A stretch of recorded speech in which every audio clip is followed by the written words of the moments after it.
जळगावमध्ये 6 नगर परिषदेमध्ये 12 प्रभागात मतदान प्रक्रिया पार पडतीये। तापमान 7 अंशांवर असलं तरी जळगावकर मतदानाचा हक्क बजावताना दिसतायत। आढावा घेतला आपले प्रतिनिधी सुमित देशमुख यांनी। काही मतदार राजांनी आपल्या मतदानाचा हक्क या ठिकाणी बजावलेला आहे। आपण थेट त्यांच्याशी संवाद साधूया।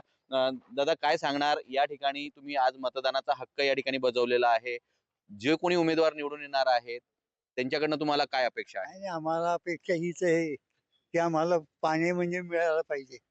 जे 10-10, 12-12 दिवसानंतर मिळतं, फार त्रास होतो आमच्या सारख्यांना ते। आणि काय रस्त्याचे म्हणजे साफसफाईनं वगैरे ते हवे। शहर खूप स्वच्छ व्हायला पाहिजे। सगळ्याच दृष्टीने घाण झालेलं आहे तिथे। खूप घाण कचरा आहे भुसावळमध्ये। चांगलं व्हायला पाहिजे भुसावळ। लाईटची प्रॉब्लेम आहे, नळ पाणीची प्रॉब्लेम आहे, ते सॉल्व्ह व्हायला पाहिजे।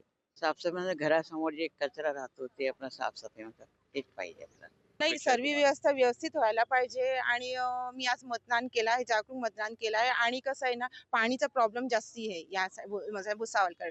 तर ते भुसावळचं म्हणजे पाणीचं महिलांचं कसं राहतं, ते पाणीच्या विचार राहतं, तर त्यांचं जे समस्या आहे ते ज्याचं निवारण केलं पाहिजे। आणि हे रस्ते वस्ते तर ते थोडं व्यवस्थित केलं पाहिजे। अशा छोट्या छोट्या ज्या मूलभूत गरजा आहेत हे नागरिकांना व्यवस्थितरित्या पुरवल्या गेल्या पाहिजे, अशी देखील मागणी या जागृत मतदारांकडून केली जात आहे।